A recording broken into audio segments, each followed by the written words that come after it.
BPO Building number 5 sa SM City Clark. So kung a-attend po tayo, please scan yung QR code na nasa screen. Then we will have our MOVE 2025 Campus Conference. So ito po ay sa June 5 to 7 sa CCF Center. So ticket prices for commitment card holders, 800 pesos, and for the regular rate, it's 1,000. To know more about MOVE 2025, please watch this clip.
Next naman po, calling all Elevate. Sino po ang mga Elevate sa atin? No? So, join us for our brand new series, Let Him Cook, where we'll explore the life of David before he became king. This isn't just a hero story. It's about the real struggles of faithfulness, courage, humility, and endurance that we all face. So, ito po sa Saturday din, April 26, 9:30 a.m. sa ESL Park Clubhouse. So if you're interested to join, pakiscan po ng QR code na nasa screen to register. So alam po natin yung CCF Angeles, puro nagpapatakbo po nito, puro volunteers. So kung gusto po natin to serve with purpose para ma-practice natin ang ating mga spiritual gifts, no, we encourage you po to join one of our ministries. So pakiscan lang po yung QR code na nasa screen to join our ministries. Then we can honor God with our tithes and offerings. It's an act of worship and trust. So for your tithes and offerings, pwede niyo pong ihulog yan sa mga tithe boxes na nasa paligid po ng aking hall. Or pwede din po kayo magbigay online. Yung BPI account number po namin nasa screen. So we recommend po na pwede niyong picturean yung account details namin para meron po kayong reference. And now po, pwede ko po bang invite ang lahat na tumayo at sabay-sabay po natin basahin ang salita ng Diyos ngayong umagang to. So our scripture is from 1 Corinthians 15 verses 13 to 20. Let's all read. But if there is no resurrection of the dead, not even Christ has been raised. And if Christ has not been raised, then our preaching is vain. Your faith is also vain. Moreover, we are even found to be false witnesses of God, because we testified against God that He raised Christ, whom He did not raise. If in fact the dead are not raised, for if the dead are not raised, not even Christ has been raised. And if Christ has not been raised, your faith is worthless. You are still in your sins. Then those also who have fallen asleep in Christ have perished. If we have hope in Christ in this life only, we are of all men most to be pitied. But now Christ has been raised from the dead, the first fruits of those who are asleep. May God bless the reading of His Word. Let's all pray. Our dear Heavenly Father, Lord, we praise you, Lord. Lord, we thank you for this wonderful Resurrection Sunday, Panginoon. Lord, we thank you for the victory we have in Jesus, for the hope, the freedom, and the new life with this resurrection. Panginoon, salamat po for gathering us together to worship you. We're praying, Lord, na pupunuin niyo po yung lugar na ito ng inyong banal na Espiritu, Panginoon. Buksan niyo po ang aming puso at isipan. We're praying, Lord, na gagabayan niyo po kami na maunawaan ang inyong mensahe sa amin, Lord. Lord, we're praying na we will encounter you this afternoon, Panginoon. May your word transform us and inspire us, Panginoon. Lord, will you also bless our speaker for this afternoon, Bro Mendel? Panginoon, will you empower him? Guide niyo po ang bawat salitang sasabihin niya with your wisdom and truth, Panginoon. Lord, we lift up to you our Sunday service. We give you all the glory and honor. We love you so much. All of this we pray in the name of our living Savior, Jesus Christ. Amen. You may now take your seats. And now po, tawagin ko po ang ating speaker ngayong hapon na po ito. Isa siya sa mga Council of Servants dito sa CCF Angeles. So church, let's open our hearts and give a warm welcome to our speaker, Kuya Mendel Berweta.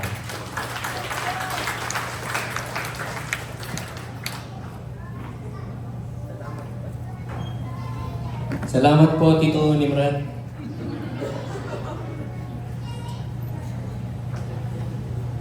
Good afternoon, everyone. Afternoon na ba? Oh yeah, it's afternoon already. So why don't we greet our seatmate and the person next to you. Happy Resurrection Sunday. Happy Resurrection Sunday. Ayun. You know,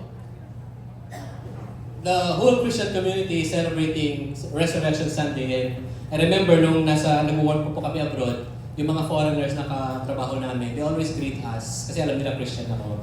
They always greet me, Happy Easter. It's a common greetings, no? Happy Easter. But do you know, Easter was actually a tradition that is being celebrated na associated in a pagan god ang pangalan Yostre. Kaya siya Easter.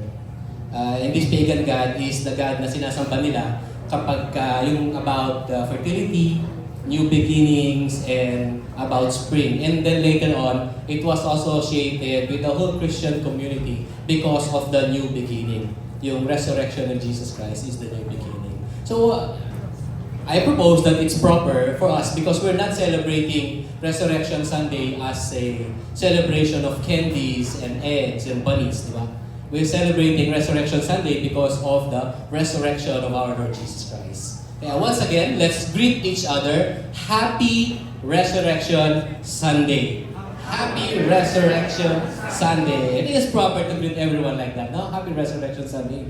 Because Christ is risen. Okay? And I'd like to welcome everyone sa atin pong series ng, not welcome, this is the final installment of our series ng Real People, Real Impact. Pinag-aralan po natin in the past few weeks yung mga characters in the Bible who the lessons from their life choices impacted our lives also. And for a quick review, ano yung mga yung mga napag-usapan natin, natutunan natin, yung mga buhay nila.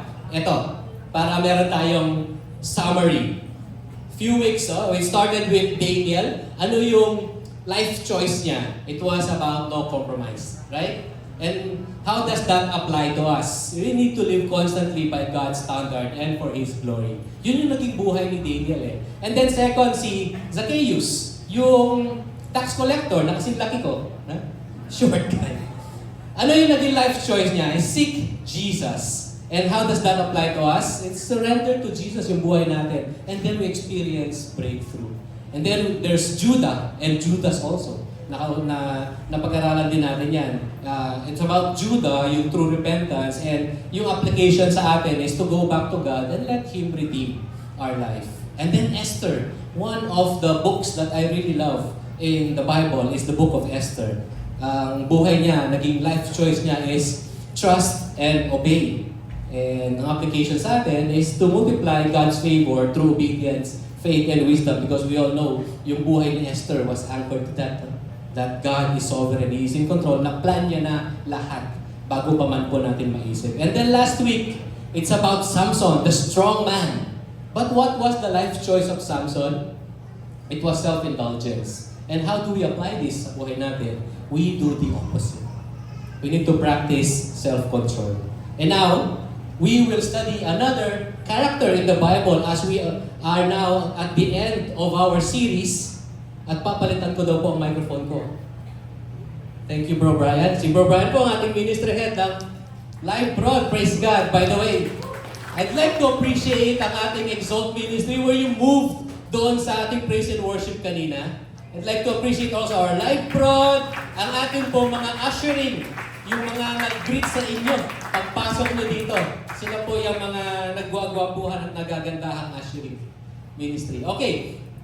So now, as I was saying, we will now discuss and learn from the last and final character of the Bible na kasama lang sa series na to. He's not the last and final character, though in this series, he will be the last and final character. And I'll give you one chance to guess kung sino yung character na pag-uusapan natin today. It will be Jesus. Yes, it will be Jesus. Since Resurrection Sunday, it's proper that we talk about Jesus and yung mga choices niya that impacted the generations before us, our generation now, and the generations after us. But before we continue, can I just invite everyone to join me as we commit this time? Father in heaven, Lord, good afternoon. Thank you so much, Father, for the reminder of your resurrection, Jesus. Thank you, Lord, that you brought us all here today, this Sunday, to listen to your message, to be with our brothers and sisters. Lord, I pray, mag-prepare niyo po ang aming mga puso, Panginoon. Sikin niyo nga po kami lahat, Lord, na if there are impurities in us right now, Lord, kayo nga po ang luminis sa amin. May you cleanse our thoughts also. Allow us, Lord, to listen to your message intently. Ma-process po namin to, ma-absorb po namin, and ma-apply po namin sa aming mga buhay at sa aming circle of influence. Lord, I pray that you use me as your vessel right now, that all the words that will come from my mouth, Lord, are the words and message that you want all of us to hear. I pray na lahat po kami ay lalabas sa lugar na to, blessed, at nagkaroon ng renewed encounter with you, Father God. May you bless our time together. I-bless niyo po ang mga equipment. I-bless niyo po lahat dito sa aming Sunday service ngayon. May you glorify, Lord. In your name, Jesus, we pray. Amen and amen. Okay. So, we are going to talk about Jesus today. And everybody know who Jesus is, right? So, ano ba ang naging buhay ni Jesus? Jesus' life's choice was to live completely obedient to His Father. And how should this impact us today? Yung complete obedience ni Jesus Christ sa Father, kay God the Father. Ang title po ng message natin today is Jesus, Let His Life Transform Yours. Can you say that? Jesus, let His life transform yours. Kaya, ngayon po, meron tayong mga examine lang natin. Titingnan natin yung tatlong areas.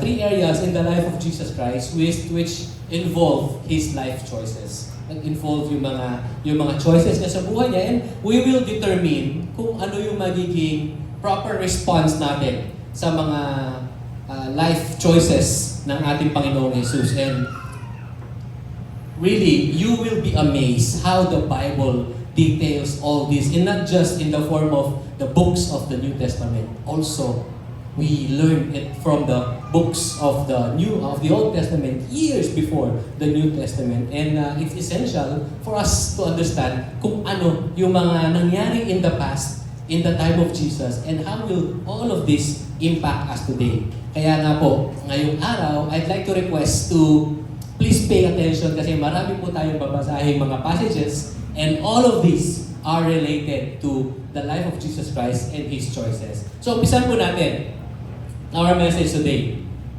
It will be on these three key areas. Number one, the humiliation of Christ. And then number two, the exaltation of Christ. And lastly, the anticipation of Christ. The humiliation of Christ and the exaltation of Christ, these two, nangyari na. It already happened.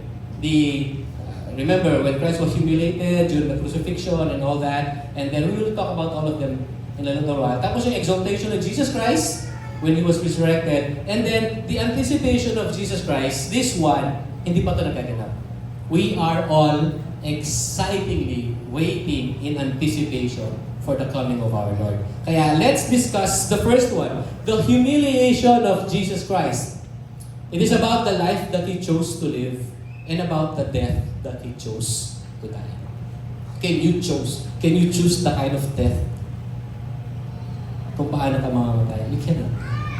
We cannot. We will not even know when it will happen. Hindi natin alam. But Jesus knew that already. And He is the one who chose how He will die. But, umpisahan natin yung the life that He chose to live. During this Holy Week, marami po tayong mga, yung mga kapanahunan ko, in the past, wala pang Netflix, wala pang YouTube, wala pang social media, ano lang ginagawa natin pag Holy Week?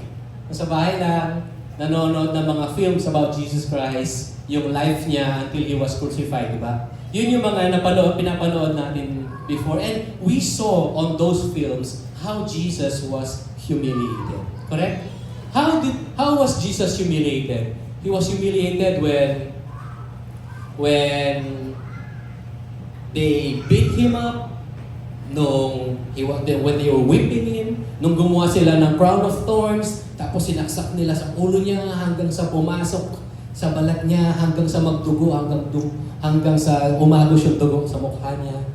And dinuraan siya, and insulto siya. These are all humiliations, right? But when did the humiliation of Christ started? Kailan nagsimula? All of us, we experience humiliation, correct?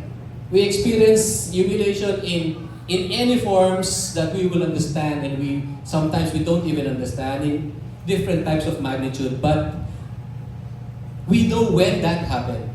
Kung kailan nangyari at kung anong nangyari. But when did the humiliation of Jesus Christ started? Now, the very aspect, the beginning of humiliation of Jesus Christ is this.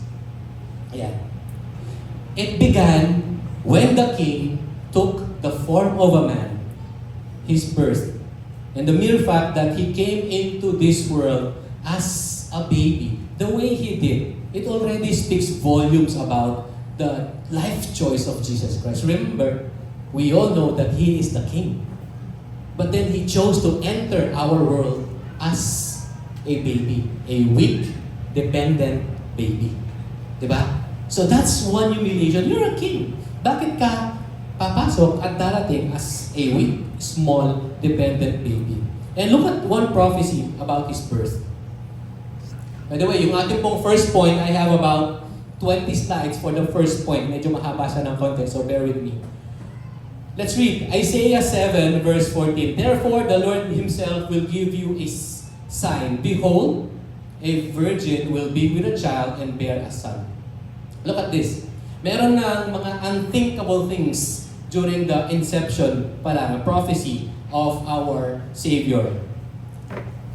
This generation, our generation now, think will be possible for a virgin na mabuntis, magkaroon ng anak. I think it's possible because of the technology that is being developed. Maybe it's there already, right? Pero during Jesus' time, during the time of Mary, this is unthinkable. Hindi pwedeng mabuntis ang isang virgin. But then, this happened. So this is unthinkable. So first, Jesus will be born of a virgin, and His coming is unique. Walang technology dito. It's all about supernatural occurrence that only God Himself and Jesus will know about. The other unthinkable is that the Messiah needs to humble Himself. To humble Himself by coming as a baby. Bakit hindi siya dumating from the sky? Di ba? If He is the King, bakit hindi siya dumating with that white horse, all shining grand, and announcing His presence in the clouds that I am here now, I am the Messiah, I am the Savior.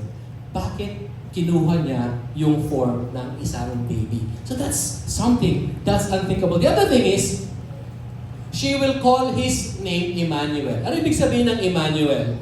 Emmanuel means God with us. God with us. In this case, Jesus decided to come in as a baby, and He wants to grow up as a person because He wants to be with the people. He wants to be with us. Ito yung ma-experience ng tao na kasama si Jesus. And Jesus Christ also will be able to relate to the people because He now took that form and He is with us. The last thing about this verse that is somehow unthinkable is that it's in the Old Testament. This is years and years before Jesus Christ. Years and years before Jesus Christ, this has been or it was prophesied. How do we know this? Sa New Testament, ano ba ito?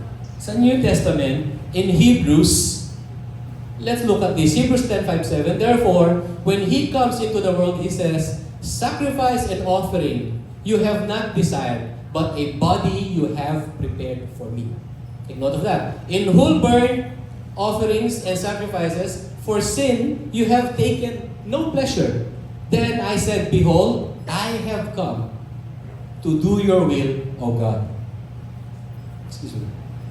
Look at those texts in yellow na naka-highlight, na naka-capitalize. Parang sinasabi natin dyan is, the life choice of Jesus was in full obedience to His Father. You know why?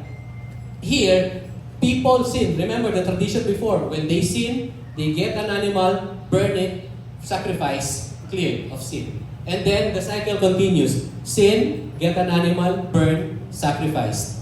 Clean sin, get animal, burn, sacrifice. Clear. But, look what it says. For sin, you have taken no pleasure. Sa dami ng mga burnt offerings, none of those was or were qualified to be just one. And then it says, I have come to do your will, O God.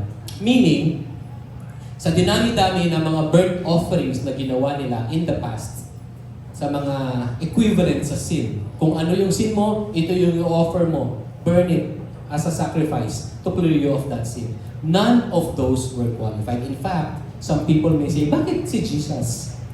Bakit siya yung namatay? Bakit siya namatay para sa akin? Why did Jesus die for me? I don't even know Him. Hindi pa ako pinapanganak. Tapos sasabihin mo na siya ay namatay para sa akin. Bakit si Jesus? My friend, it's because you are not qualified for it.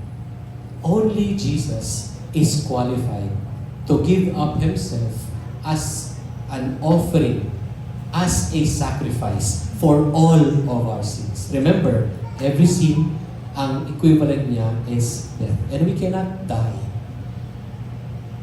more than once. So pag nagkamali po tayo, isang kamatayan lang. Ilan yung kasalanan natin? And it's only Jesus Christ who is qualified to die for all of us, for all of the sins. And those sins are past, future. Past, present, and future. You know what, kapatid? 2,000 years ago, ginawa ni Jesus Christ yan. Your sin yesterday is also the future from 2,000 years ago.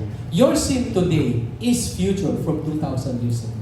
Your sin tomorrow is future from 2,000 years ago. Meaning, binayaran na lahat ni Jesus Christ yung kasalanan mo when He died on the cross. But, He experienced humiliation for that. Let's see more about His birth.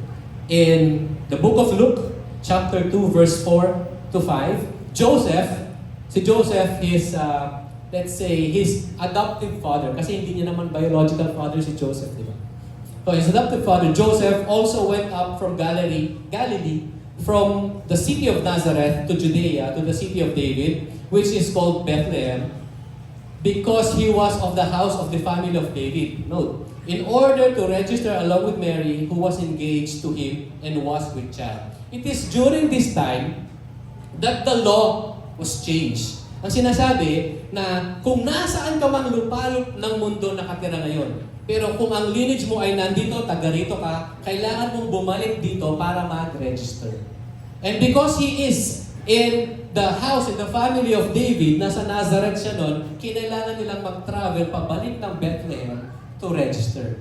But, Mary was with child. Buntis si Mary during this time. But what is the significance of this passage? The significance is this. The prophet Micah prophesied that the Savior, the Messiah, will be born in Bethlehem. Almost full term na si Mary, nasa Nazareth sila. Bakit kailangan nilang bumalik ng Bethlehem? Just to register? Of course, it could be that, but the main the main reason is that the Lord was already in control and planned this all along. That during this time, Joseph, Mary, who is carrying the child Jesus Christ, will travel back to Bethlehem, not just to register, but para ipanganak si Jesus Christ as prophesied. Are you getting this? But here's the problem. Mary is almost full term.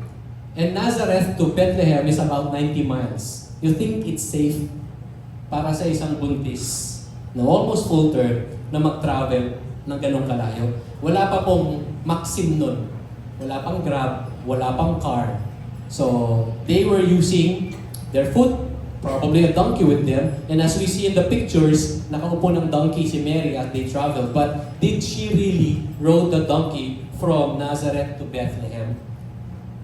The Bible didn't say that. So it's possible that she also did a lot of walking. 90 miles. So it's not safe, di ba? It's not safe. Let's continue reading on verse 6. While they were there, the days were completed for her to give birth. Ito na. Full term na. Kailangan niya ng mga anak. And she gave birth to her firstborn son, and she wrapped him in cloths and laid him in a manger because there was no room for them in the inn. Ang dami pong tao sa Bethlehem noong araw na yon kasi nga, ang daming nagbalik para mag-register. Meaning, lahat ng mga inns, yung mga hotels in our time, lahat ng mga inns, they are all occupied. So, fully booked. Wala na silang mapupuntahan. So what happened? They went to a place where the travelers, together with their animals, they all sleep together in that same area. So yung mga travelers, tinatali na lang yung kabayo doon, tapos sama-sama na sila doon. Animals, travelers, people, and all. And in that area, Joseph found a place for Mary to deliver Jesus Christ. Pagkatapos binalot siya ni Mary, nilagay siya sa manger. The manger is a box kung saan nilalagay yung mga pagkain ng hayop. Doon nilagay ang ipinanganak na si Jesus Christ. He is the King, Divine, Savior, Messiah. And what a humiliation is that? What kind of humiliation is that when He chose to be born that way? Sino dito mga pinanganak sa hospital? Di ba marami sa atin pinanganak sa hospital? That's a very... you are taken care of properly in a hospital, di ba? Meron naman yung mga katulad ko na nagpainit lang ng tubig, yung kumadrona, tapos pinanganak ako. Ganon. Meron mga ganon, di ba? But even so, that is still, meron pa rin nangangalaga, di ba? But with Jesus Christ, sila lang. And that is a humiliation for the King. And then, let's move on now sa paglaki ni Jesus Christ. Let's look at the life of Jesus Christ. Look to verse 51 to 52. And He went down with them and came to Nazareth, and He continued in subjection to them. Subjection meaning you are bringing yourself to the authority of others, in the authority of others. Hupo taso. You decide to be subjected to someone. And Jesus, being King, He allowed Himself to be subjected to His parents, where in fact, dapat siya yung in authority. Diba? But then, as the verse says, He continued in subjection to them, and His mother treasured all these things in her heart. And Jesus kept increasing in wisdom and stature and in favor with God and men. So Jesus continued in subjection to His parents, pero palaki na siya ng palaki, and He is now gaining wisdom, and He is learning a lot, and He gained favor with God and men. See here, the King of the universe, before whom everyone shall bow down. Tayong lahat. We will all bow down. Even those who don't believe will also bow down. Even the angels will bow down. He submitted Himself to the authority of ordinary human beings.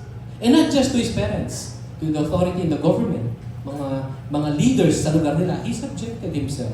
He was not only obedient to His parents, He was also obeying God's laws and obeying the laws of the government. This is the King that we are talking about. And isn't that humiliating kung tayo mismo Papayag ka ba na ako, mas mataas ako sa'yo, pero magpapasubject ako sa'yo? And a lot of people may not like that. Let's continue reading. Verse 57 and 58. As they were going along the road, someone said to him, I will follow you wherever you go. Ito na, medyo nasa ministry na si Jesus Christ, may mga sumusunod na sa Kanya, and there is this person that wanted to follow Jesus wherever he goes. At ang sabi ni Jesus sa Kanya, the foxes have holes, and the birds of the air have nests, but the Son of Man has nowhere to lay His head. Parang kung ikaw yung may sinusundan kang tao, if you are following someone, tapos sasabihin mo, I will follow you wherever you go. Tapos ang isasagot sa iyo, yung mga fox nga, merong mga hole, at yung mga birds, meron silang mga nest. Ako, wala akong tulugan.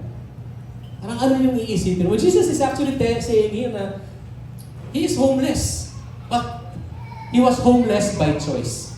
And remember, nung kami po ay nagtatrabaho pa abroad, ilang beses po kami nagpalipat-lipat ng tirahan. As in, lipat talaga kami ng lipat. And these are not big, grand rooms. These are just rooms where there are other people also there. So, ganito yung situation namin. And there was a time na nandun kami sa isang building, tapos yung building na yun, condemned na pala. So, we needed to move out. So, kapag umuwi kami, madilim, wala nang ilaw. Madilim, tapos nasa 14th floor pa kami. Parang nakakatakot na. So, we needed to move out. And naghanap kami ng lilipatan. Nakahanap naman, pero ang hirap maglipat, di ba? Ang hirap maglipat. And my worry that time was, saan kami matutulog kapag pinaalis na talaga kami? Wala pa kaming pambayad ng hotel. Saan kami sisilong? My wife, I was worried, where will she sleep? No pillow, no nothing. And I realized that when Jesus said, the Son of Man has nowhere to lay His head, this is Jesus saying, I am homeless. But Jesus is homeless because He chose to be homeless. He wants to be with the people. And this is not just the greatest challenge. Some of the more difficult aspects of the life of Jesus was actually read from the Old Testament. Balikan natin sa Isaiah, chapter 53, verse 2. For He grew up before Him like a tender shoot, and like a root out of a parched ground. He has no stately form or majesty. Take note, no stately form or majesty that we should look upon Him. And look at this. Nor appearance that we should be attracted to Him. Naalala niyo yung mga picture ni Jesus Christ? Blue eyes, poging-pogi, di ba? That's how Jesus Christ is depicted in so many pictures that we've seen. But Isaiah is saying, nor appearance that we should be attracted to. Sa New King James Version, na binabasa kong Bible, there was no beauty that we should desire Him. Hindi po siya pogi. I'm not saying that, it's the Bible saying that. It's the Bible saying that. There's no beauty. Remember, the Jews awaited a Messiah. The Jews were expecting a grand king, strong man, that you will look to, and then you will look in awe, saying, this is the grand Messiah, our Savior. But then, Jesus chose this. Jesus chose that. And in the words of Pastor Rick Sartu, but wait, there's more. Continue reading 53:2. 53 verse 3 now. He was despised, meaning He was looked down. Walang rumirespeto sa Kanya. He was looked down. They always treat Him in contempt.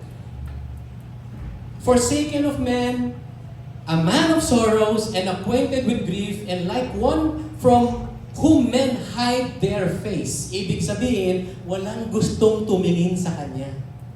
No one wants to be associated with Jesus. Na kapag nakasalubong si Jesus Christ, magtatago. Bakit? They hide their face away from Him. Isn't it humiliating that when you are in public or when you are in a crowd, no one wants to go near you? Walang gustong kumausap sa'yo. Yung kapag lalapit ka pa lang, nagdi-disperse sila. Yung kapag nakikita ka na nila, aalis na, hayaan na siya. It's humiliating like that, right? Yung walang gustong kumausap sa'yo, walang gustong ma-associate sa'yo.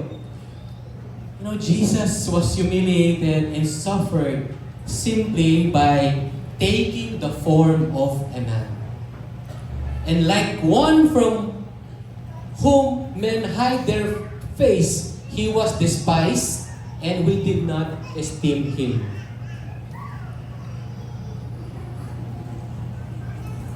And this is not just the end of the suffering and humiliation of Jesus Christ. Later on, He suffered the wrath of His Father against sin, which later makikita natin. Now, let's look at some of the ways Jesus suffered. Let me just show this slide. Yeah. We can see that in Matthew and Mark. Jesus was despised and He was forsaken. According to Matthew 13:57, and they took offense at Him, but Jesus said to them, a prophet is not without honor except in his hometown and in his household. Continue reading Mark 3:21. When his own people heard of this, they went out to take custody of Him, for they were saying, He has lost His senses. In other words, He was crazy. In other translation, He's out of His mind. You know, a lot of us Christians experience the difficulty, especially those who were the first Christian in the family, nagkaroon tayo ng experience na i-share si Jesus sa family, right? Nagkaroon ng mga challenges sa faith natin, sa ating family. And the worst thing is, we can share Jesus to everyone outside the family, but when we start sharing it within the family, we receive ng mga challenges. We receive ng mga, ay, di ako naniniwala sa iyo. It's because maybe they know you very well. They don't want to believe you. And this, in the context of the family, where we first experience suffering. Kapatid, hindi lang ikaw nakaranas niyan. This is the time nung medyo magkalakihan na si Jesus Christ. Nasa labas na siya and He was sharing and teaching. And some of the people listening there went to Jesus' family, and then pagkarinig ni Mary and his family, they went out and kinuha nila si Jesus Christ at sinabihin yung mga tao, pasensya na. He lost his senses. They did not understand that yet. And that is, again, a humiliation to our King. And all of these things, mula nang pinanganak siya, and up to the point while He was doing all these miracles, while I was studying this message, I was stuck into the question, why? Bakit ginawa ni Jesus Christ?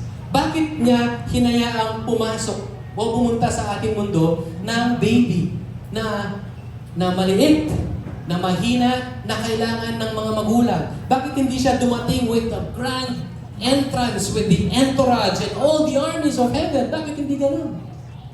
Bakit hinayaan niyang ma-subject into authority under normal people? Bakit niya hinayaang tawagin siyang He lost His senses? Bakit niya pinili na yung form niya is something that's not attractive, that people hide their face away from Him? Why? That is the question. Why? And while studying, we arrived into two reasons why. And we jump to the book of Hebrews, chapter 12, verse 3.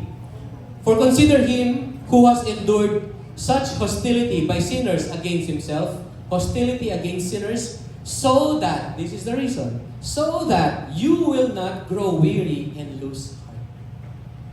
So that we will not grow weary and lose heart. Sa ating mga Christians, have you experienced growing weary in your Christian walk?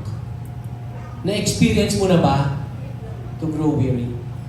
I think I have experienced it. And most of us experience it. Have you experienced losing heart also?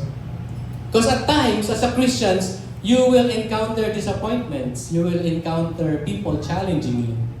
You will encounter also people judging and insulting you. At marami po nagsasabi sa ating mga born-again Christians na medyo may maluwang. Di ba? May maluwang na tornilyo. And at times, we are frustrated. We feel, ito yung tinatawag natin na burnout, no? Napapagod na tayo. Nakakapagod maging Kristiyano. And as we always say in CCF, Christian life is it's not hard. It's impossible. It's only by the grace and the power of the Lord that we are able to sustain. It's supernatural. Yes. And Jesus, ginawa niya yung pinili niya gawin yung choice na yon because He wants to encourage us, Christians today, to persevere with our faith. Meaning, Jesus knew exactly kung ano yung pinagdadaanan mo, kapatid. Jesus know exactly kung ano yung mahirap na hinaharap mo ngayon, brad. Alam ni Jesus kung ano yung pinoproblema mo ngayon, sis. He knows exactly what you are going through because He also experienced those challenges and suffering and worst. And how will that encourage us? Because we know that Jesus overcame all of this. He won. He was victorious in all of this. Pangalawang reason, and we're still in the book of Hebrews. By the way, in my Bible reading, I'm in the book of Hebrews, and I'm so engaged with it na meron mga chapters na inuulit-ulit ko. Kung tapos na kayong basahin yung mga Bible reading areas nyo ngayon, if you're praying for the next book, I recommend you also read the book of Hebrews. Hebrews 4 verse 15 to 16. For we do not have a high priest who cannot sympathize with our weaknesses, but one who has been tempted in all things as we are. Jesus was also tempted. You remember the devil tempted Jesus directly? And we too, we experience temptation, but look who Jesus is. He was tempted, but yet without sin. Therefore, let us draw near with confidence to the throne of grace, and this is the reason, so that we may receive mercy and find grace to help in time of need. You know, my prayer is this. I pray not for God's justice to me. I pray for God's mercy. I pray for God's mercy and grace. And I pray that all of us will receive God's grace and mercy. Isn't it amazing that our Jesus Christ is the way who He is? And the choices that He made impacted not just the lives of the people living with Him during that time, but the lives of the people generations after that, including our generation now. And this is our Lord. Jesus is really amazing. Now we talk about the life of Jesus, how He chose to live. Now let's jump to the death that He chose to die.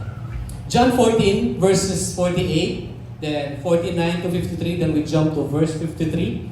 If we let Him go on like this, all men will believe in Him, and the Romans will come and take away both our place and our nation. What's this context here?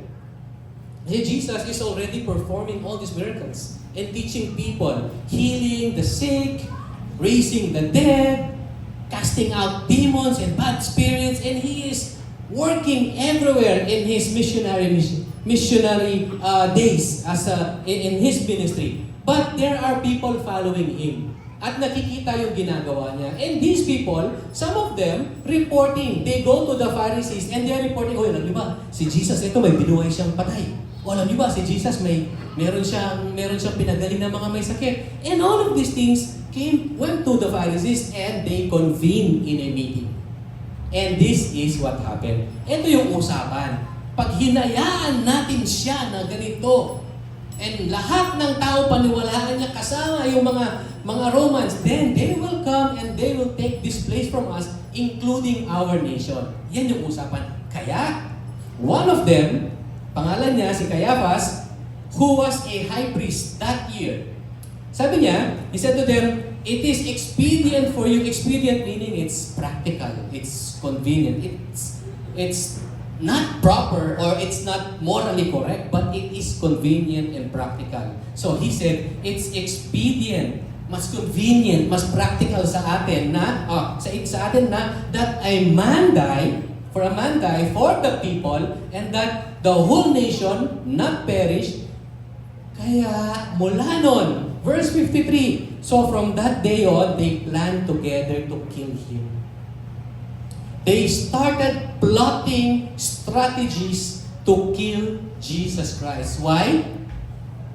Because they don't want to lose their place, their nation, their position. Isn't this familiar to all of us right now? Do you understand the heart of the Pharisees? Do you understand the heart and mind of the high priest? Do we realize that dirty politics is nothing new? Dirty politics happened during the time of Jesus Christ also. Today we talk a lot about politics and all of that, especially in this coming election. By the way, pray about who are you going to vote. Huwag kang pumunta doon na hindi ka nag-pray, ha? You pray. Ask God's leading. You know, this dirty politics happened already, and you know who experienced it also? Who was the victim of this dirty politics 2,000 years ago? Jesus Christ. But, contrary, the Pharisees thought that Jesus Christ is the victim. They don't know that this has been planned all along. This was a choice that was decided several years back. We will see why. Makita natin mamaya kung bakit. And then what else? During this time, ano pa yung mga naranasan, humiliation in Jesus Christ? Matthew 26, 49 to 50, and then verse 56, and then verse 73 to 74. Immediately, Judas, yan. Judas went to Jesus and said, "Hail, Rabbi," and kissed him. Then they came and laid hands on Jesus and seized him. Kaya nga meron kantang halik ni Judas. Nung hinalikan ni Judas si Jesus Christ, yun yung signal na siya, si Jesus Christ, siya yung hinuli. Siya yung kinuha. And he was captive. And then in verse 56, then all the disciples left him and fled. Nagpulasan na. Nagkanya-kanyang tago na. Kanya-kanyang pagsisafety na ng kanyang sarili. Verse 73, bystanders came up and said to Peter, "Surely you are one of them." Then he began to curse and swear, "I do not know the man." And immediately the rooster crowed. Emotionally, for all of us, emotionally, here are the three most painful things that can happen to anyone. Can happen to you and me. Betrayal, abandonment, and denial. We've all experienced betrayal. Maybe some of us experience abandonment. There are those who experience also being denied, right? And all of these three are so painful that up to now, we carry them in our hearts, correct? But the worst thing is, these were done by the people who are very close to our hearts. That's why it's painful, right? But you know, all of these three, betrayal, abandonment, denial, Jesus experienced this from the closest friends that He had in a span of hours only. Hinalikan siya, He was betrayed. When He was seized, nagtakbuhan na lahat, nagtago na.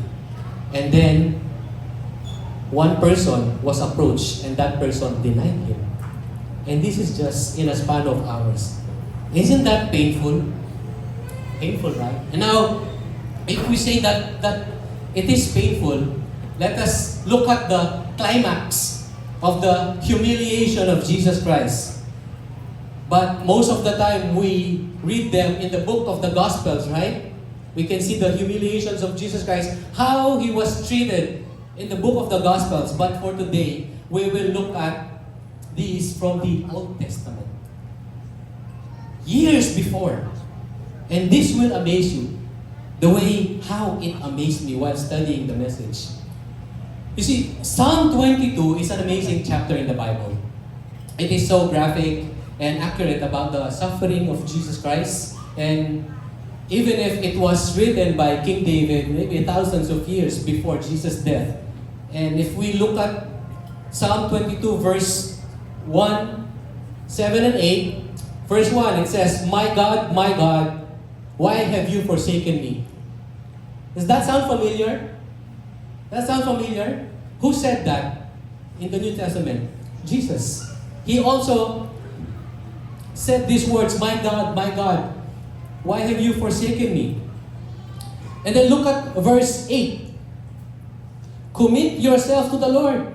Let Him deliver him. Let Him rescue him because He delights in him. You know, when Jesus was hanging on the cross, gasping for air, there are people around Him watching Him. And what did they say? Why don't you call to your Lord? Why don't you call Him and rescue you? He delights in you. Familiar? The people, the spectators that were there, they were all calling to Him. Call your God to save you now.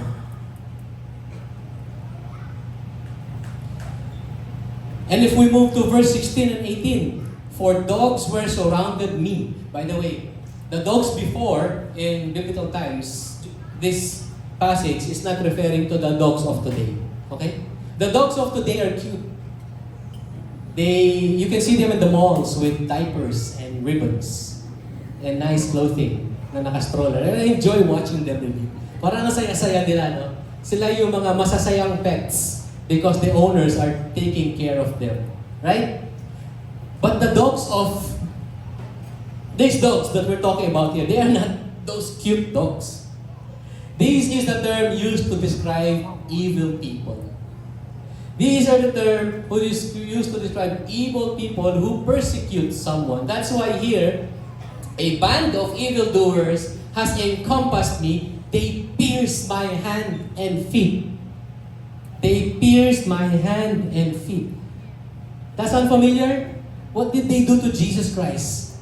They pierced His hand and feet. Then He said, I can count all my bones. They stare at me. They divide my garments among them, and for my clothings, they cast lots. This is also familiar, right? During Jesus' crucifixion, while He was gasping for air, when they remove His clothing and He is almost naked, all hanging on the cross, a humiliation for everyone to see. During that time, if you are naked outside, it's humiliating. So they say, this is the King of Kings. We put a thorn crown, and then we will strip Him off of everything. So tinanggalan siya ng damit to humiliate Him.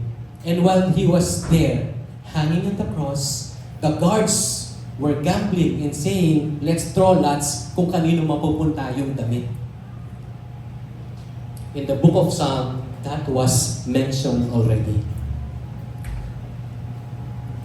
Example of this kind of humiliation in the families in our generation today.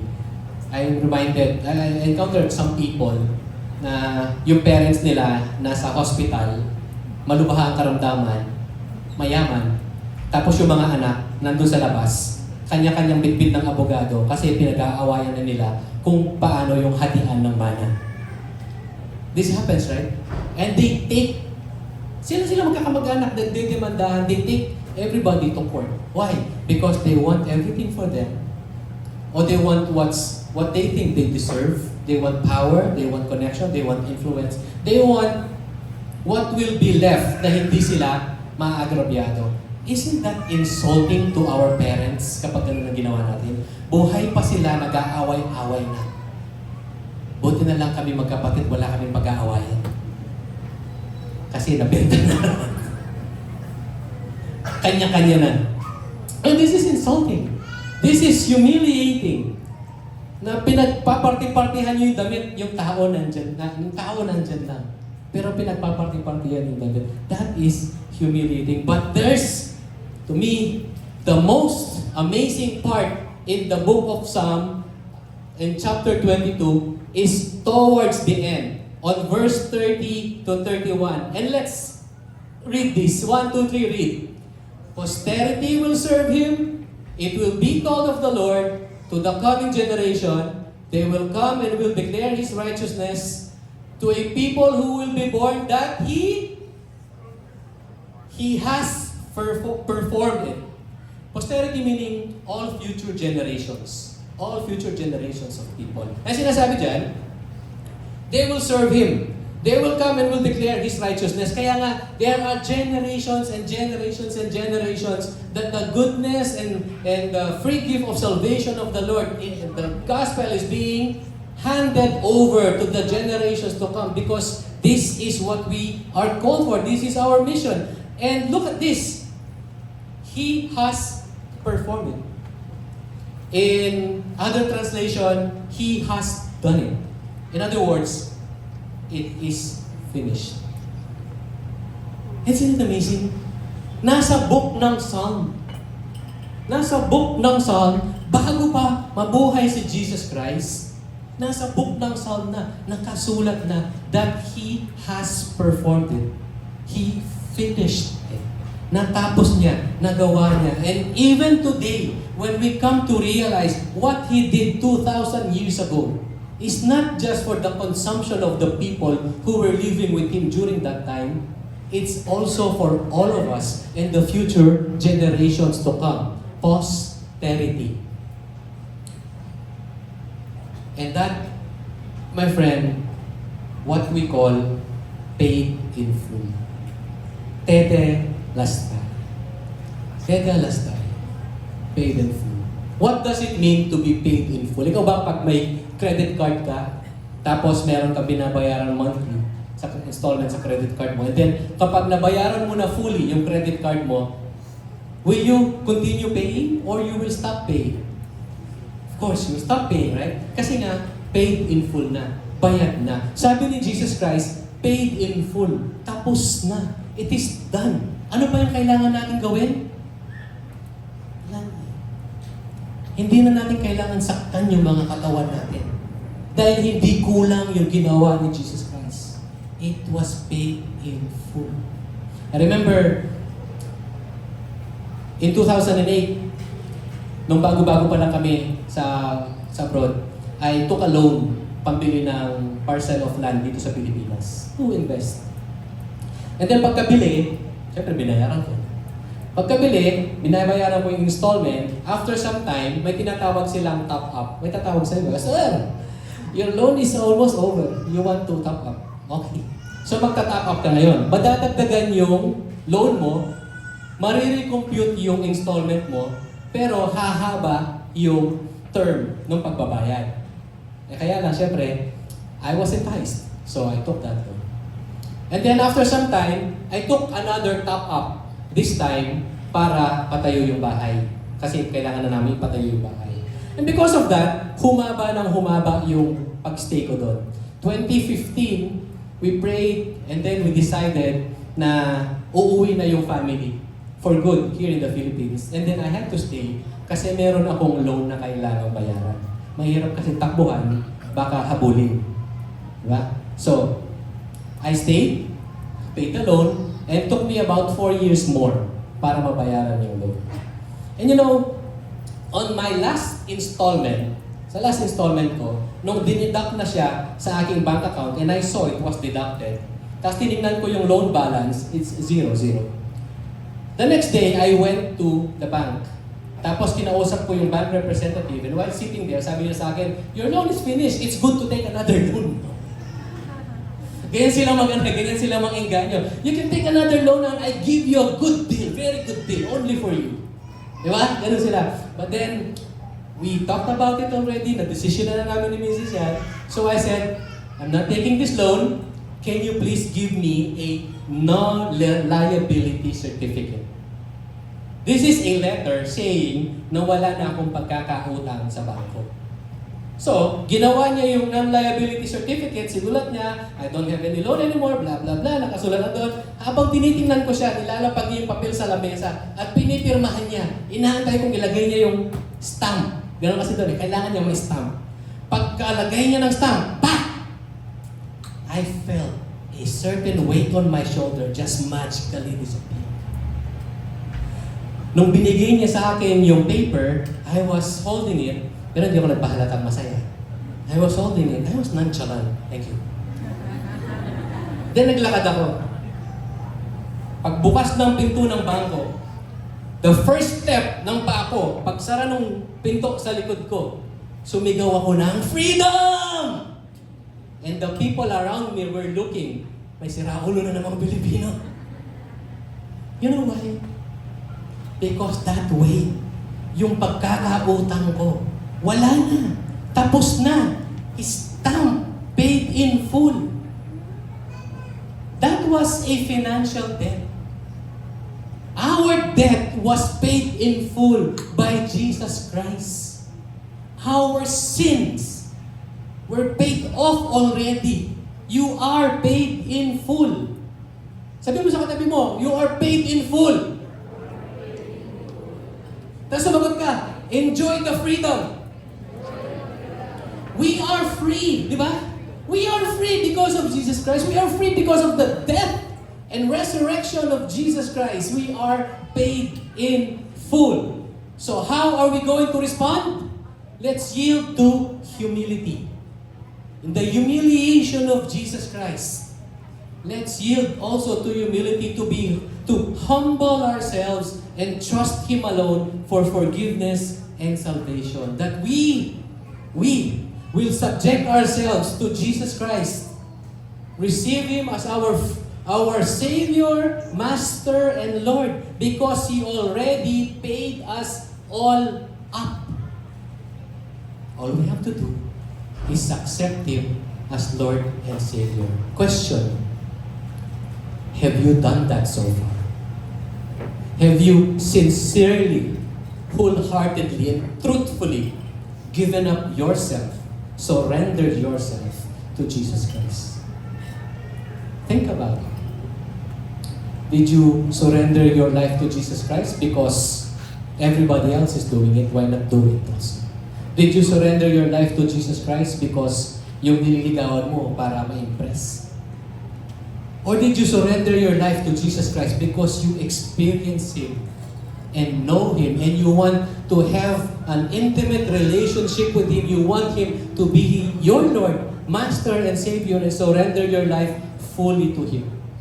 I pray that you surrender because you acknowledge that He is your Lord, Savior, and Jesus. You want to surrender your life to Him.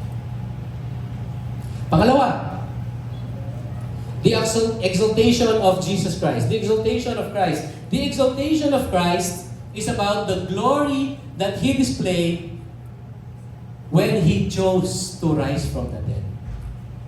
Teka lang. What do we mean when He chose to rise from the dead? This is still a choice that Jesus made. He made that choice to rise from the dead. Let me show you. John 10, verse 17 to 18. For this reason, the Father who loves me, because I lay down my life, so that I may take it again. No one has taken it away from me, but I lay it down on my own initiative. I have the authority to lay it down, and I have the authority to take it up again. This commandment I received from my Father. Clear? He chose to raise up from the dead. He chose to take His life back. And this is in obedience to the command of His Father. To die and to rise was a life choice of Jesus Christ. And at the same time, it's the obedience. Look at Romans 1:4. Who was declared the Son of God when powered by the resurrection from the dead? According to the Spirit of holiness, Jesus Christ, our Lord. What does it mean? What does it mean?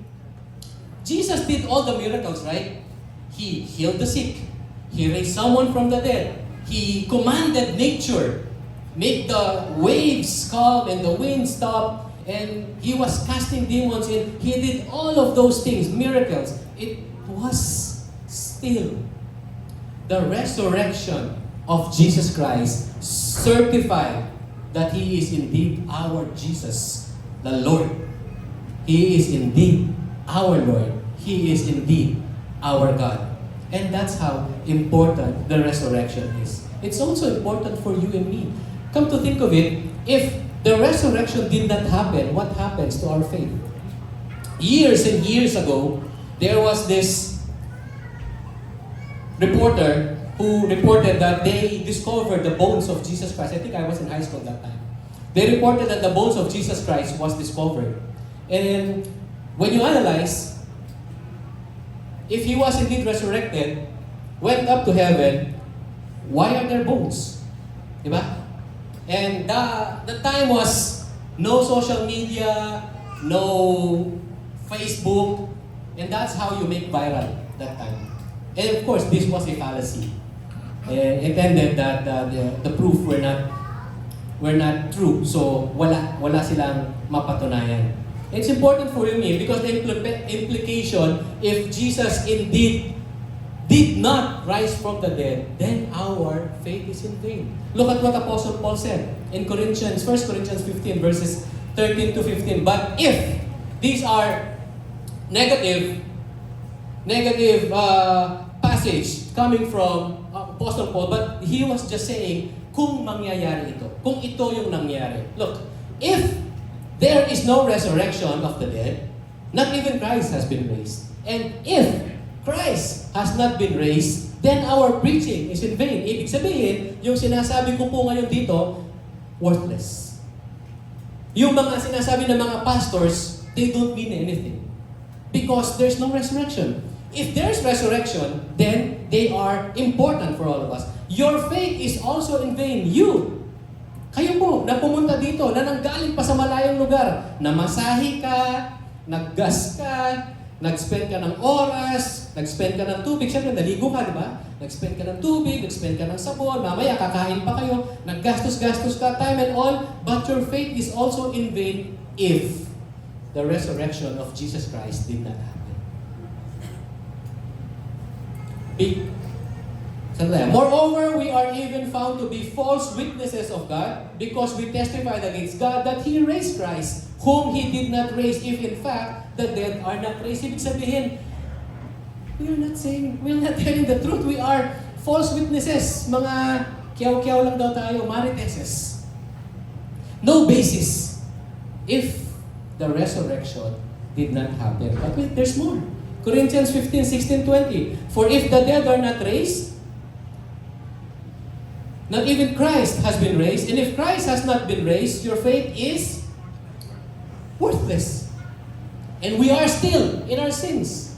Then those also who have fallen asleep in Christ have perished. Mga kamag-anak natin, mahal sa buhay na namatay, who were faithful believers of Jesus Christ, they too will have a problem. If we have hope in Christ in this life only, we are of all men most to be pitied.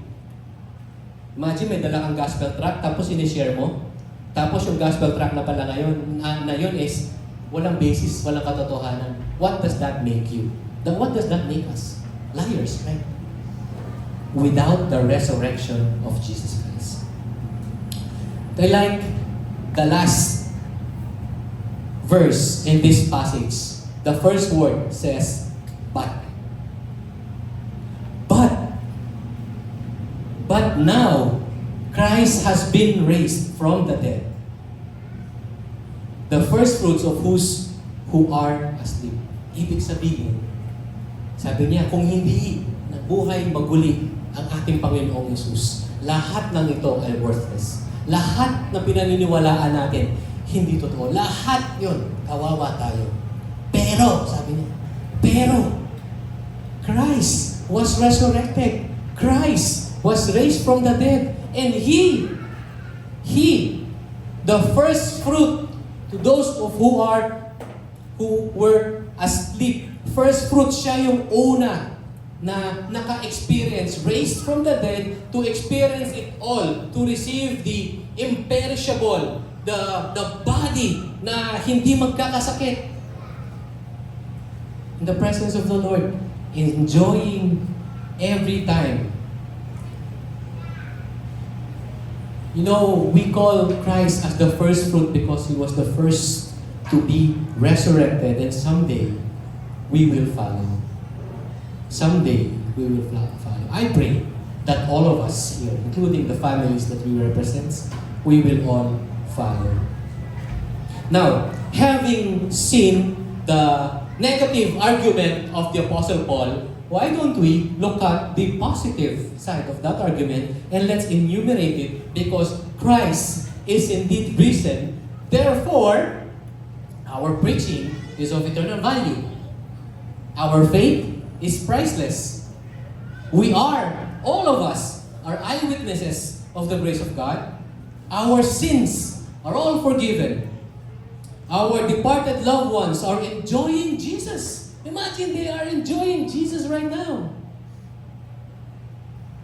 And our hope in both in this life and forever. This is because Jesus Christ resurrected. This is because our Lord is indeed alive. Jesus is alive. Can you tell your seatmate, Jesus is alive. Jesus is alive. Gisingin mo na yan. Sabi mo, alive ka na, malapit na matapos. Alive na, malapit na matapos.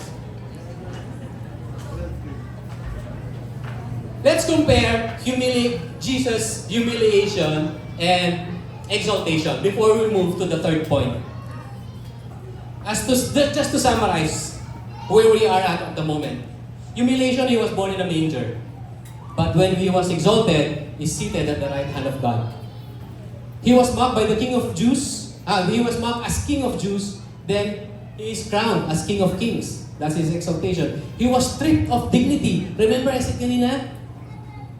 That's a humiliation when they strip you of everything. But now He's clothed in glory. Pierced and crushed.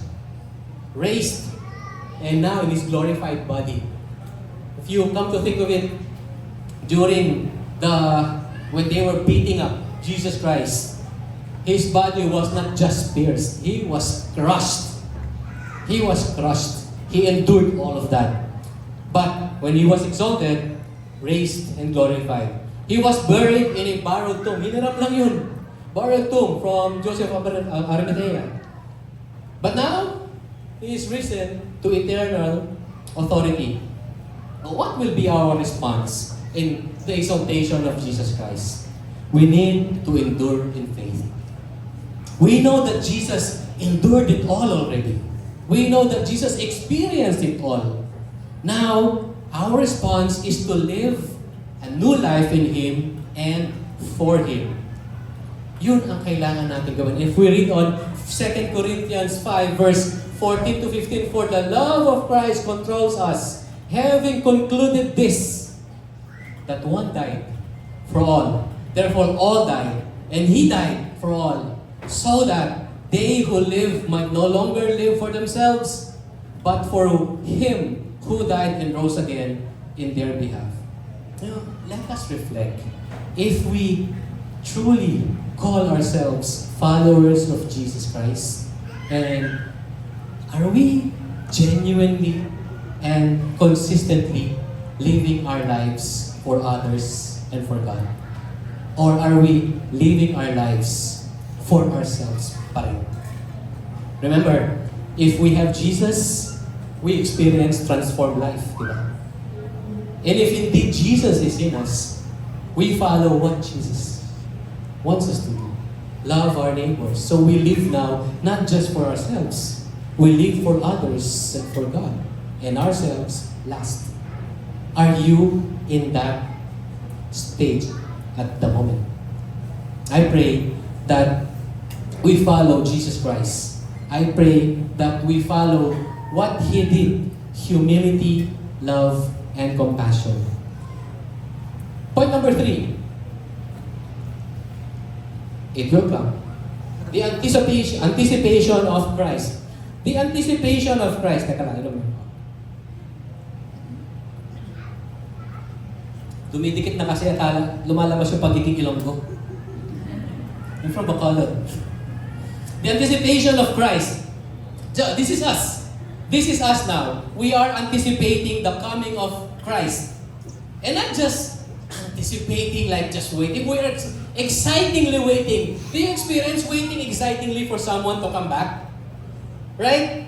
Meron mga tao na ayaw natin bumalik. Like yung taga-singil ng kuryente, tsaka taga-singil ng tubig. Ayaw bumalik yan, pero kailangan mong harapin, di ba? Monthly yan so pag-set aside mo yan. But, Jesus Christ, we are excitingly waiting for Him.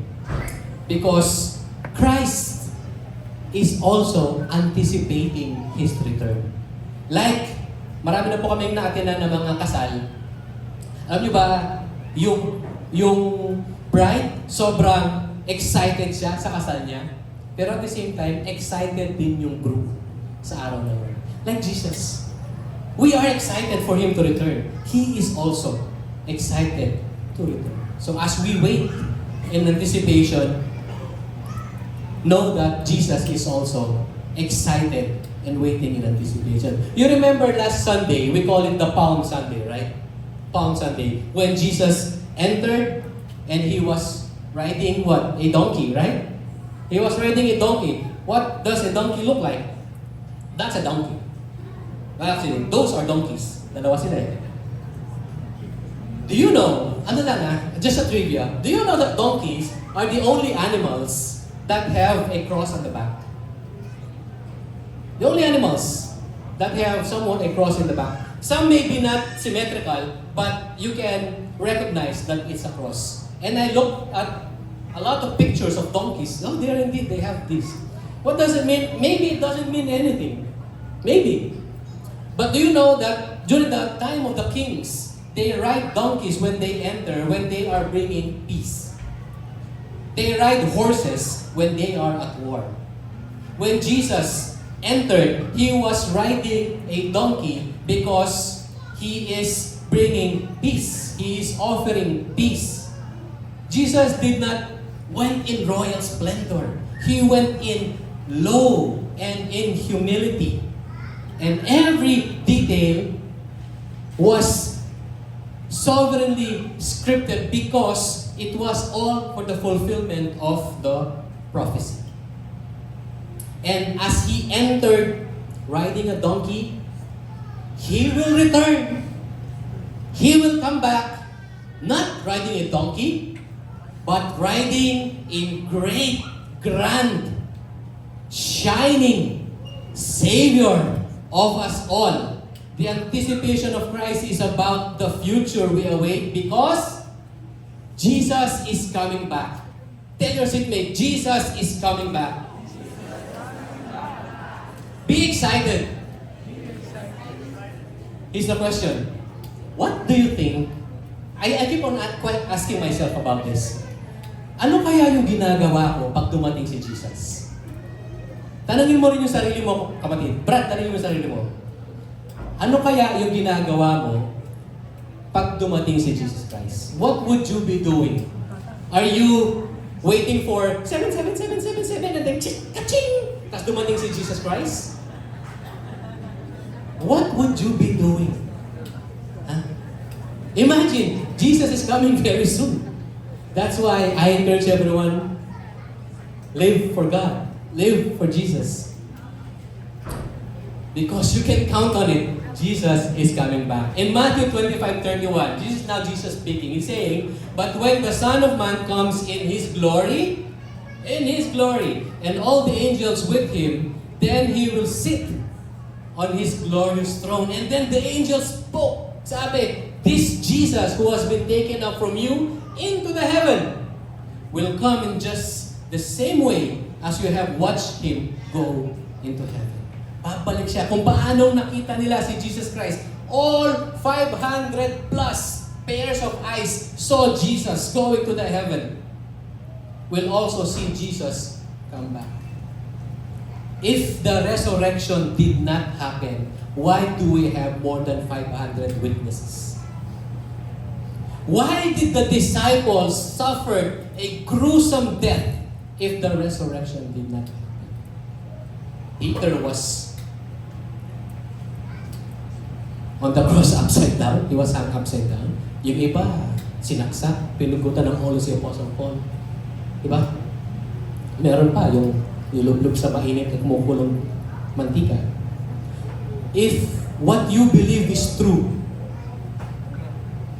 you would die for it, right? If what you believe is not true, or you're having doubts, easily you will say, no, I'm sorry, I will deny this, right? But if it's indeed the truth and you saw it with your own eyes, you will die for it. His coming is the way they saw him go up, and in that grand royal entrance, he will come down from the heavens, and we will see that how Jesus will declare that he is indeed the King of Kings. The King of Kings. And what is the implication of this, of his anticipation or anticipated return? Ano yung implication yan sa atin? What is the impact to all of us? Why should we give, why should this give us hope? Bakit may bibigay ng hope sa atin yan? 1 Corinthians 15, 51 to 53, Behold, I tell you a mystery. A mystery is something that is used to be hidden, but now it's made open. Behold, diba? Behold, I tell you a mystery, we will not all sleep, but we will be able to change. Magpapalit daw. In a moment, in the twinkling of an eye. What is a twinkling of an eye? Pag kumurap ka lang daw, subukan mong kumurap. Di ba ang bilis lang nun? Less than a fraction of a second in the twinkling of an eye. At the last trumpet, for the trumpet will sound and the dead will be raised. Imperishable will be changed, for this perishable must put on the imperishable. Do you believe our body is perishable? But it says here, in the twinkling of an eye, in His return, our body will be changed from perishable to imperishable. And this mortal must put on immortality. I'm so excited to that day that Jesus will come down from the heavens and we will meet Him on the clouds. Diba? Isn't that exciting? When we are also going up. People who doesn't believe Jesus Christ are there. And you say, no, I don't do that. Just say, come. Follow Jesus Christ. It's so exciting, right? Do you want that? Do you want to meet Jesus on the clouds? Meet Jesus, right? Do you want that now? O, yan tayo. O, yan tayo. Meron pa rin yes. Praise God. Praise God, meron pa rin yes. Kanina kasi kukunti. We will be given the same kind of resurrection. Body someday.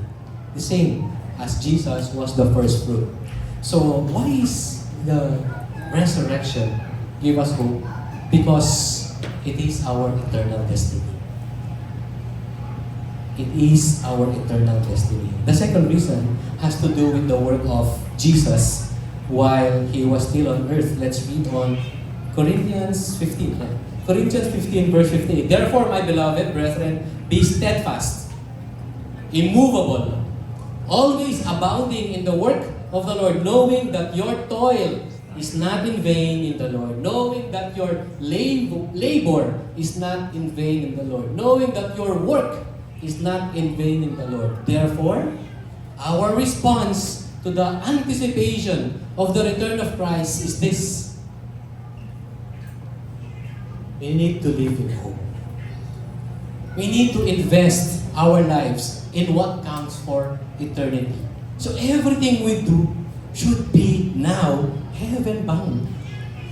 Everything we do should be invested for eternal value, not the temporal ones. When it's not wrong to invest sa mga comforts ng buhay natin, but focus on something that is of eternal value. The mission, our mission, is not just for ourselves, but to share also our Lord. To share Jesus, who He is. To share how He lived His life. Not for Himself, but for us. What's our message today? Jesus, let Him transform you. And we had our 3 points. The humiliation of Christ. How do we respond? Yield to humility. And the exaltation of Christ, how will we respond?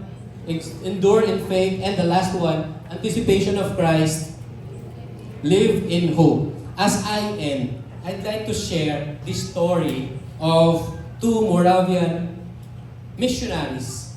You know, my heart goes all to our missionaries. They are Moravian missionaries named Johann Dober, not man, hanggang Dober lang. David Nichman, they are both missionaries. They wanted to go to parts of Africa where there are slaves there who haven't heard about Jesus yet. And when they told their colleagues, we want to go there, they said, that's the dumbest idea that you gave us. Bakit? It's difficult to go there. And no one will listen to you. You cannot go near them because they were slaves. And their heart is not just love, but of compassion and wanted to share Jesus to everyone. You know what they decided? They said, even if we sold ourselves as slaves just to be with them, to share the gospel to them, we will do. To that extent, even if they sell themselves as slaves, they said they will do. But the people said, no, white people will be sold out for slavery. But then they insisted, and they went. And they went among the slaves, and they started sharing the gospel to them. And years went by, they went back, and they thought they did not accomplish anything. But after them, another set of missionaries went. And before they know it, churches already are being planted in the area. And years after that, 13,000 plus slaves knew about Jesus and received salvation. Our Great Commission is in Matthew 28:18-20. Jesus came up and spoke to them saying, all authority has been given to me in heaven and on earth. Go therefore and make disciples of all nations, baptizing them in the name of the Father and the Son and the Holy Spirit, teaching them to observe all that I commanded you, and lo, I am with you always, even to the end of age. The main mission of CCF, the main mission of the Church of Jesus Christ is to make disciples. That's why we encourage everyone to be involved in discipleship. Join a D group. Join a small group. If you are already in a small group and the Lord has been talking to you to start your small group, start your small group. Malay mo, habang nag-small group pa, dumating si Jesus. What I'm saying is, the main mission is discipleship. Let's all embrace this mission. Let's all embrace the mission of discipleship. These two people, not them, nawala. Okay. Johann Dober and David Nichman, they went out of their way. They went to the uncomfortable, to the inconvenient, to the dangerous, to the they don't know what will happen to them. The only motivation they had was their heart to share the love of Jesus Christ to everyone. And I pray all of us will be impacted by the life of Jesus Christ, the choices that He made, because all of those things He did not do for Himself only, but for all of us. For you and for me. Let's close our eyes and pray. My friend, if you are here for the first time, and not even the first time, if you are here listening to the message of the Lord right now, while your eyes are closed and everyone else, I want you to think about 2,000 years ago. Jesus is kneeling, hands are tied, and the Roman soldiers are whipping His back. Strike to strike to strike. And every time that whip is hitting His back, it will stick, didikit, kasi meron siyang blade na pag hinila ng Roman soldier will pull his skin and burst into blood. And after that, the thorn also is on his head, the crown of thorn. And after all this beating and suffering that his body is unrecognizable anymore, they allowed him to carry the cross, walk, and then at the last point, they lay him down on top of that cross and put a nail on his hand and strike it at bawat hampas ng martilyo sa pakong yun. Bah! Tumatama sa kanyang kamay. Lumalabas yung dugo. Iniisip ni Jesus Christ, ikaw kapatid. Iniisip ni Lord, ikaw kapatid. Pinako rin yung kanan, pinako yung kaliwa. Pinako rin yung kanyang mga paa. At nung tinaas na yung krus, and he was gasping air, he said, Father, forgive them, for they don't know what they're doing. At sinabi niya, it is done. Kapatid, sa mga oras na yun, ang nasa puso at isipan ni Jesus ay ikaw. He is reaching out to you. And if you don't have a relationship with Jesus Christ yet, I invite you. Surrender your life to Him. He is our Lord. His resurrection certifies that. Invest in Him. Accept Him as your Lord and Savior. And if this is your prayer, if this is what you want, pray this prayer with me. Nang malakas sa inyong puso at sambitin mo, Panginoon, ako po ay makasalanan. At naiintindihan ko ang inyong pag-ibig. Naiintindihan ko rin na ikaw ay namatay para sa aking kaligtasan. Lord, patawarin mo po ako sa aking mga pagkakamali. And I'm here right now. Binubuksan ko po ang aking puso. Come into my life. Come into my life. And let your Holy Spirit dwell in me. Lord, gamitin niyo nga po ako as your worker so I can also share you to people who needs you. Lord, use me. Here I am, Father. Kapatid, kapag idinasal mo yan, welcome to the family and children of Jesus Christ. Lord, thank you for the reminder of your resurrection. And as we celebrate this Resurrection Sunday, Lord, allow us to desire more and more of you and to have more intimate relationship with you. And let us all be impacted by the life choices that you made, that truly our life is not for our personal and own consumption, but to extend love and compassion to our brothers and sisters. May we be filled by your Holy Spirit and maging true po kami sa mission namin na i-share kayo. Salamat, Panginoon. Lahat po kami ilalabas dito ng may galak at kasiyahan, knowing na ikaw ay buhay na Diyos. Maraming salamat po. We love you. In your name, Jesus, we pray. Amen and amen. God bless everyone. Let's all stand and sing our response song.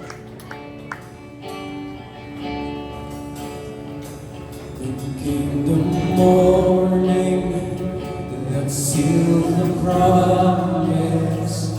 Your very body began to breathe. Out of the silence, the roaring lion declared the grave has no claim on me. The morning that sealed the promise, your buried body began to breathe. Out of the silence, the roaring lion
located at the back and at the side of